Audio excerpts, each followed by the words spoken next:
Okay, so today we'll start investment accounting, the fourth chapter in your syllabus, investment accounting. So before we start how to do it practically, how to prepare that ledger account, we'll study the theoretical part of the topic. So first of all of you should know what is meant by investment because it carry different meaning to different person. But overall, investment is what? It is any amount spent for earning income with the aim of earning income. Whatever amount you spend, it will be called as investment. For example, if you buy a house property for staying yourself, it is not investment. But if you have buy the house property so that you can let it out and earn rent by way of income, it is investment. Same way, if you purchase the shares of any company, debentures of any company, bonds, securities of any company with the aim of earning interest and dividend, it is investment. Same, there is another concept called as appreciation of value. Sometimes we purchase the property, but we do not get income right now, any kind of income, but after some time its value get appreciated and we sold that property at the higher value and earn profit. That is also called as investment. For example, purchasing the land. Most of the people who have the money, they purchase the land at lower cost, and after some years when the value increases, they sold it at higher price. It is investment. So whatever amount you spend, whatever amount you invest, you can say, for earning income by way of interest, dividend, appreciation of value, profit gain, whatever it can be, it is called as investment. Now there are different types of investment, but for study purpose there are many types based on different nature, different category, different basis. For example, long term investment, short term investment, right? Investment in government security, non government security, invest, बहुत सारे type है. But for our study purpose we'll look it from the earning point of view. There are two types of investments: the investment which earn fixed income earning investment, where you will get fixed income. It can be monthly, half yearly, quarterly, annually, but fixed, you will get it. And there is another type, investment in variable income earning security, जहाँ पे आपका income flexible होगा. It will not be fixed that you will earn this much. I will give you some example of this. Investment in fixed income earning securities. For example, if you purchase the debentures, now you should understand this because I think I remember in HSC 12th standard. I hope सबको याद होगा. It's not too far. 2 साल पहले की या 3 साल पहले की बात है. This part was there in your syllabus. Debenture और shares में difference था, distinguished था, syllabus में था. SP, I think SP में था. Now don't say we have opted for mathematics because it was optional subject. Most of the students opt for SP. तो उसमें ये पार्ट था शायद, difference between debenture and shares, sources of fund वाला एक topic था. आपको पता होगा डिबेंचर के सामने हमेशा एक रेट होता है, 10% debenture, 8% debenture, 12%. what it indicates the rate of interest. So when you invest in debentures of a company, इसका मतलब आप किसी कंपनी के डिबेंचर्स खरीदते हो, in return you will get interest but it will be fixed. अगर आपने 10% debenture में पैसा इन्वेस्ट किया हुआ है, that means you will get 10% interest, not more not less. Investment in debentures, investment in bond. अगर आप किसी को लोन देते हो तो उस पर भी आपको फिक्स्ड इंटरेस्ट मिलता है, fixed, no variation at all. But opposite to this, suppose you purchase the shares of any company. आपने 4 साल से अकाउंट पढ़ा है जिसमें से शायद लास्ट ईयर आपने कंपनी का फाइनल अकाउंट भी पढ़ा होगा, जिसमें आपने देखा होगा इक्विटी शेयर्स के आगे कभी रेट नहीं होता.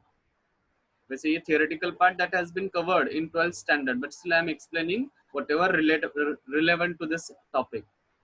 आपने डिबेंचर देखा होगा, डिबेंचर के आगे हमेशा एक रेट होता है, बट इक्विटी के आगे कभी रेट नहीं होता, because their return is not fixed.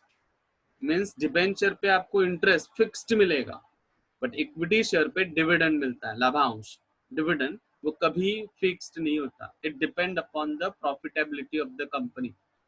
If company earns more than sufficient profit, they will give you even 100% dividend. लेकिन अगर कंपनी को प्रॉफिट नहीं होता तो डिविडेंड नहीं भी मिलता. सो इट इज वेरिएबल, मिल भी सकता है, नहीं भी मिल सकता, कितना मिलेगा पता नहीं, कम ज्यादा कितना भी हो सकता है. But when you invest in debenture आपको फिक्स्ड मिलेगा. सो these are the two basis of types of investment on the basis of nature of earning. Earning के बेसिस पे ये इन्वेस्टमेंट का दो type. I know there are many other types also, but not relevant to our practical topic. हमें जो investment accounting topic पढ़ना है उसमें इन दो टाइप के ऊपर ही आपको सम दिया जाएगा, fixed income earning and variable income earning. Variable का एग्जांपल मैंने बताया, investment in shares of a company. ठीक है, then we'll concentrate more on the first part, that is investment in fixed income earning. क्योंकि first of all I will start this part, investment in fixed income earning securities, that is investment in debenture and bonds. Okay, so there are two concepts, there are two words used in this topic most frequently, that is cum interest and ex interest. Cum and ex. Cum मतलब cumulative and ex मतलब excluding interest. Whenever the prices of that investments will be given to you, either it will be cum interest price or it will be ex interest price. ये cum और ex क्या है, I will explain. First of all, cum interest. Cum interest means the price of investment is inclusive of interest. मतलब आपको जो price दिया होगा, investment is purchase at rupees something या sold at rupees something, and they mention that it is cum interest. इसका मतलब है कि उस प्राइस में इंटरेस्ट भी इंक्लूड है, that we have to separate. It is inclusive of interest, cum interest. And what is the meaning of ex interest then? It is the price of investment which is exclusive of interest. That means उस price में interest exclude किया जाता है, मतलब include नहीं होता. It is separate price than interest. Cum interest including interest price, but ex interest without interest, उसमें interest include नहीं होता. Another meaning with the same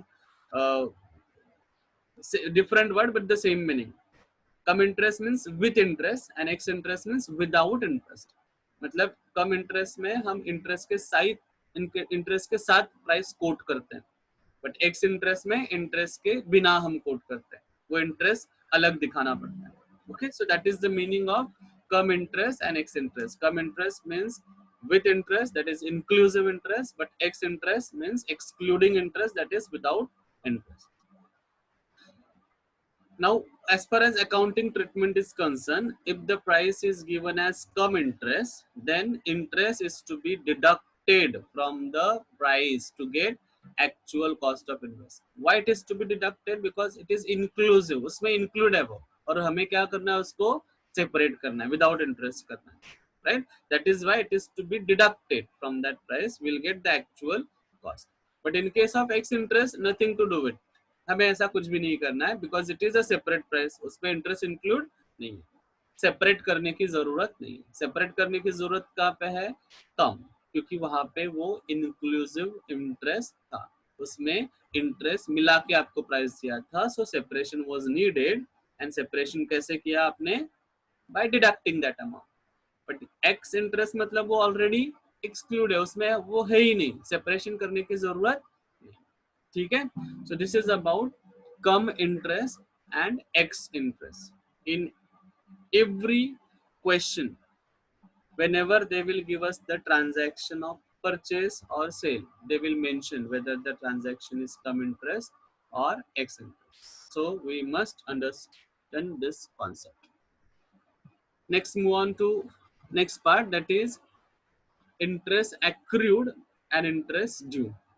Since 11th standard we are doing final accounting, and most of your teacher must have told you that accrued and due same meaning, outstanding. Accrued और due का एक ही meaning होता है, that is outstanding. आपने accounting treatment भी किया होगा. Outstanding मतलब एड और second effect on the liability side. Yes, the meaning is same, but still it has a different meaning in terms. Effect, no doubt, same, outstanding की तरह ही करना है, but still accrued और due में difference है. वो difference क्या है? I will tell you.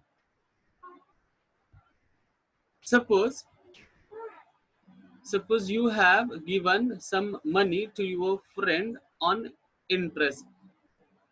Means you will collect interest from your friend.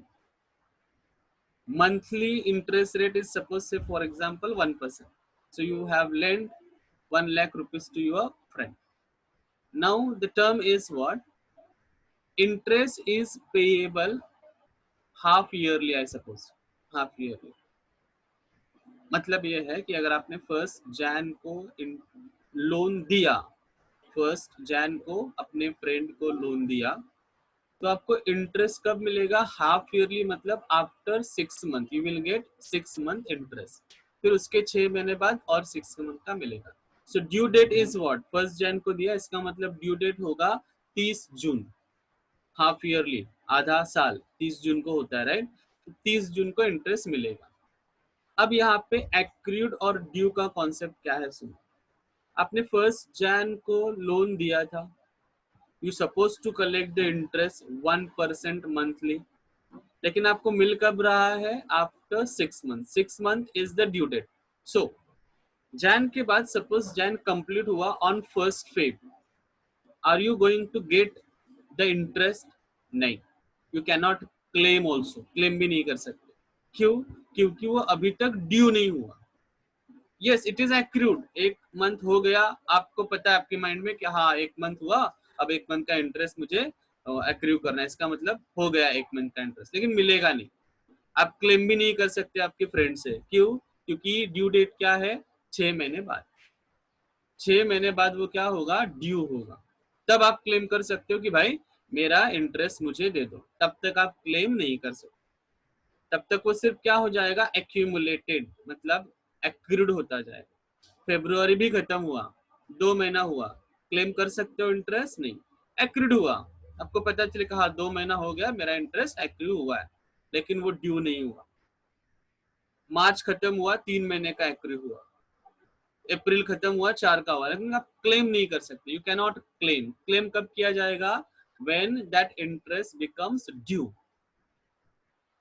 Getting the difference between accrued and due. Accrued होता है, but you cannot claim. It cannot be considered as the asset and others liability. वो आपका asset, आप claim कब करोगे? When it will become due. 30 जून जब आएगा, तब you can claim. आपके फ्रेंड को बता सकते हो कि भाई मेरा इंटरेस्ट दे दो, because it is due now. और 6 मंथ के बाद आपको मिलेगा कितना? 6 मंथ का. जनवरी से फरवरी 1 मंथ हुआ, मिल नहीं, लेकिन ड्यू हुआ, एक्रू हुआ था, मिल नहीं पा रहा था. फरवरी खत्म, मार्च, ये एक्रू होता चला गया, लेकिन मिला नहीं. मिलेगा कब? Due date. So that is the difference between interest accrued and interest due. When interest accrues you cannot claim that, but it is accrued, it is to be accumulated. When it becomes due, then you can claim that. Okay, so that is the meaning. It is the amount of interest accumulated since the previous due date of payment. मतलब पहले आप जो दिया, जैसे कि 30 जून को दिया interest उसको, अब उसके आगे जाते वक्त आप जनवरी से काउंट नहीं करोगे, बिकॉज ऑलरेडी 30 जून को इंटरेस्ट दिया हुआ है, तो उसके बाद का एक्रू होना शुरू हो जाएगा. कब तक? Next December. So it is the accumulated interest from the previous date. Okay, previous due date. If there has been one already, it will get accumulated, that is accrued till the next due date. वो accumulated होता जाएगा, due नहीं होगा. Due कब होगा? On the due date, on which date you can claim. Due date is the date of payment or receipt of interest. On this date, all previous accrued interest becomes due and is liable to pay or receive. मतलब वो पे करना पड़ेगा उनको and हम receive कर सकते हैं कब? ड्यू के बाद, ड्यू से पहले. ठीक है. So this is the meaning of interest accrued and interest due. In this lecture, I will concentrate more on this. I will do some practical part how to accrue the interest, because in personal investment accounting we have to prepare one ledger. वो ledger क्या है, कितने column होते हैं आज नहीं बताऊंगा, but उस लेजर में for recording each and every transaction we have to calculate interest. Her transaction पे इंटरेस्ट कैलकुलेट करना पड़ता है, इंटरेस्ट एक्रूड. अब ये कितने मंथ का एक्रूड हुआ है, ये कैसे कैलकुलेट किया जाता है, ये पार्ट आज मैं आपको सिर्फ पढ़ाऊंगा. How to accrue the interest with some practical examples. Okay. So before that, if anyone has any doubt, ask me. If you don't understand any concept, please ask me so that I can move on. किसी को कुछ पूछना है? Or else I will move on. Nothing to ask? Okay. So let's see one practical example. All of you there, right? और आवाज आ रहा है ना मेरा? सब लोग, इतना शांत कभी क्लास होता नहीं है ना, इसीलिए. आ रहा है सर आवाज.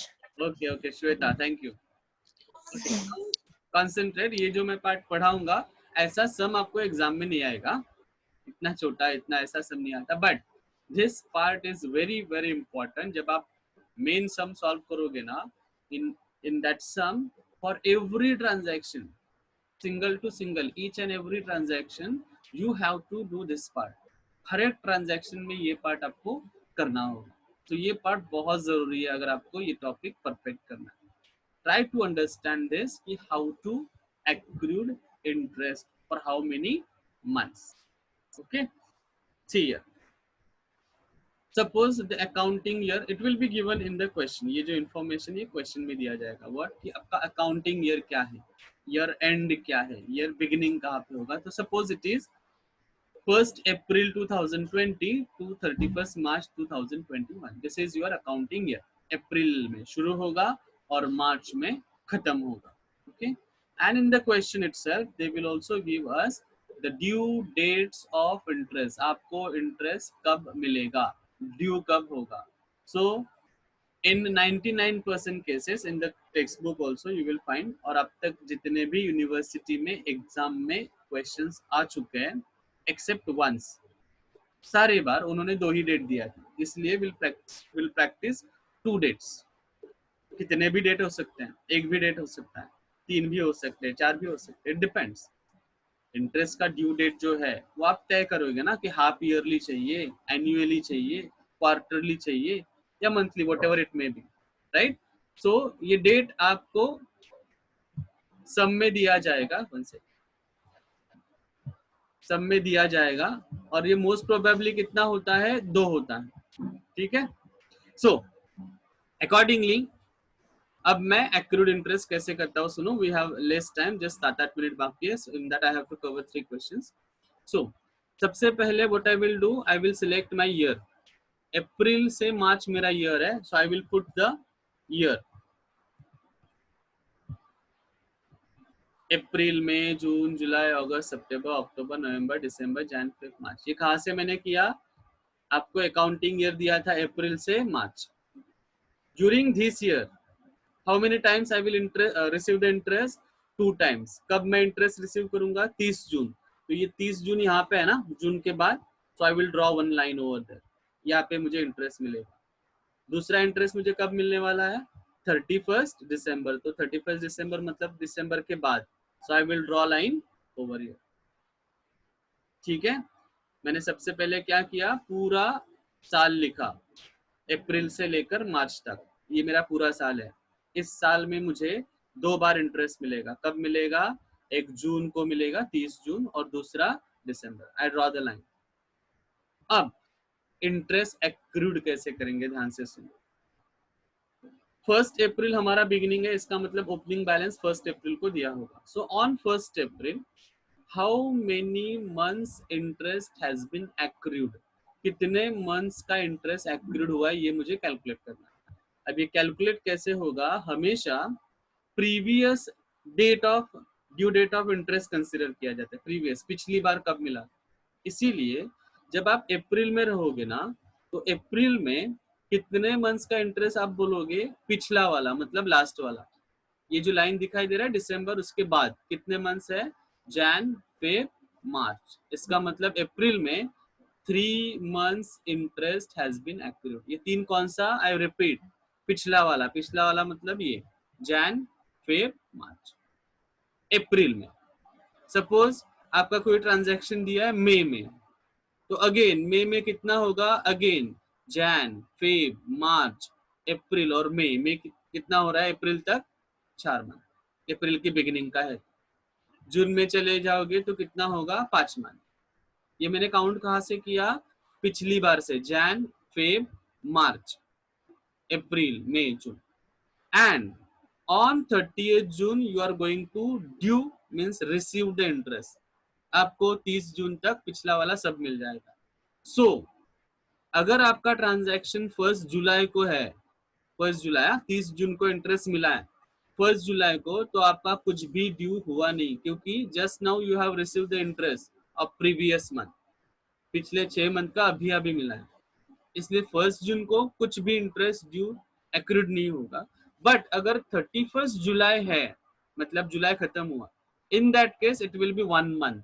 1 मंथ कैसे हुआ, अब आपको पीछे जाने की जरूरत नहीं, आपने यहाँ पे इंटरेस्ट रिसीव किया है ना, यही से काउंट होगा। जैसे कि 1 जुलाई को 0, क्योंकि कोई मंथ नहीं है, लेकिन 31 जुलाई 1 मंथ हुआ। 1 अगस्त को कितना होगा, अगेन 1, क्योंकि जुलाई ही खत्म हुआ, अगस्त खत्म नहीं हुआ। हाँ, 31 अगस्त है तो कितना होगा, जुलाई और अगस्त 2। 1 सितंबर को कितना होगा, 2, जुलाई अगस्त। 1 अक्टूबर को कितना होगा, 3। कहाँ से काउंट कर रहा हूँ, जुलाई अगस्त सितंबर। सी जब मैं यहाँ पे था अप्रैल मई जून, मैंने कहाँ से काउंट किया, पीछे से, राइट। लेकिन जब ये लाइन क्रॉस हो रहा है, इंटरेस्ट मेरा ड्यू रिसीव्ड हो रहा है, अब मैं पीछे नहीं जाऊंगा, अब यही से काउंट होगा।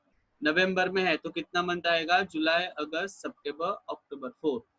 दिसंबर अगर है तो कितना आएगा, 5। यहाँ से काउंट कर रहा हूं मैं, दिस लाइन, जुलाई से, क्योंकि जून को इंटरेस्ट मिला है। अगेन अब 31 दिसंबर को भी इंटरेस्ट मिलेगा ना। सो अगर आप 1 जैन को हो तो इंटरेस्ट कितना आएगा, 0, क्योंकि 31 दिसंबर को just now you have received it. 1 Jain 0, क्योंकि मंथ कंप्लीट नहीं हो रहा है। 31 जैन है तो it will be okay, 1 month हुआ। फेब्रुवरी है तो कितना होगा, 1 फेब है तो 1 मंथ, क्योंकि जैन ही आएगा। हाँ, फेब्रुवरी का एंडिंग का डेट है तो वो फेब भी कंसिडर होगा। मार्च है तो कितना आएगा, 2 months, right. This way you have to accrue the interest. और ये आपको हर सम में, हर ट्रांजैक्शन में करना होगा, क्योंकि transactions will be given on a different date. अलग अलग डेट के ट्रांजैक्शन आपको दिए जाएंगे। आपको हर ट्रांजैक्शन का ऐसे ही पूरा साल ड्रॉ करना है, 2 लाइन बीच में ड्रॉ करना है, एंड काउंट करना है कि कितने मंथ का हो। Okay, let's see another example. दूसरा एग्जांपल देखते हैं। इसमें अकाउंटिंग ईयर है जनवरी से लेकर दिसंबर तक, और ड्यू डेट क्या है, 31 मार्च और 30 सितंबर। So January to December accounting year है, तो I will draw month from Jan to December, Jan से लेकर दिसंबर तक। ठीक है, अब लाइन ड्रॉ करना है मुझे, when I will receive the interest, कब मिलेगा मुझे, 31 मार्च, मतलब मार्च खत्म होने के बाद। So I will draw the line year. और दूसरा मुझे कब मिलेगा, 30 सितंबर। 30 सितंबर, ये देखो 30 सितंबर यहाँ पे खत्म होगा, right. So I will draw the line over here. So these are the two line I have drawn indicating due dates of interest. So जब मैं जैन में हूँ तो मैं कहाँ से काउंट करूंगा मंथ्स? पीछे से, अक्टूबर, नवंबर, दिसंबर। जैन में कितने मंथ्स आएंगे? 3। फेब में कितने आएंगे? 4। पीछे से ही काउंट होगा। मार्च में कितने आएंगे? 5। लेकिन once this line is there, due date is there, अब नया काउंटिंग, अब पीछे जाने की जरूरत नहीं। अब अगर 1 अप्रैल को हो तो 0, पीछे से नहीं, 31 मार्च से। अप्रैल के एंड में हो तो 1 मंथ, मे 1 1, मे का लास्ट होगा तो 2 हो जाएगा, लेकिन मे का फर्स्ट होगा तो 1। मैंने लिखते वक्त भी देखो बिगिनिंग में लिखा है 2 मेक यू अंडरस्टैंड कि मे का स्टार्टिंग का डेट है। जून होगा तो कितना आएगा? 2। कहाँ से मैं काउंट करूंगा? अप्रैल ऑनवर्ड्स, पीछे नहीं जाऊंगा, अप्रैल ऑनवर्ड्स काउंट करूंगा मैं। जुलाई 3, अगस्त कितना आएगा? 4, सितंबर कितना आएगा? 5। अगेन सितंबर को इंटरेस्ट मिला तो अक्टूबर 1 है तो 0, कुछ नहीं मिलेगा, कुछ एक्रूड नहीं हो। हाँ, अक्टूबर का एंडिंग है तो 1 मंथ, नवंबर का बिगिनिंग है तो 1, एंडिंग होगा तो 2, मार्च होगा बिगिनिंग होगा तो 2, एंडिंग होगा तो 3। So this way you will calculate the, you will accrue the interest. Okay, we have 2 minutes of time. Let's see another example. Example number 3, in which April to March is the accounting year. Okay, so I will draw April to March.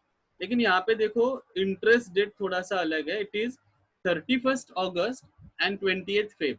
तो 31 अगस्त मतलब यहाँ पे line draw होगा, right? 31 अगस्त, और 20th Feb मतलब यहाँ पे होगा, राइट? तो ये डेट कुछ भी हो सकता है, नॉट नेसेसरी कि ये 3 महीने के बाद ही होना चाहिए, 4 के बाद, ऐसा कुछ नहीं, कहीं भी हो सकता है। तो now see on 1 April how many months interest will be accrued? 1 April start कहाँ से करते हैं? पीछे से। तो पीछे देखो एक ही मंथ है, मार्च। फेब में मिला था ना इंटरेस्ट, मार्च ओनली 1, सो यहाँ पे कितने मंथ्स का आया? 1। सो पीछे जितने हैं उतने मंथ्स का इंटरेस्ट से हमें स्टार्ट करना, not necessary always there will be 3 months. जैसे कि in first 2 example only 3 months were there, लेकिन यहाँ पे देखो अलग है।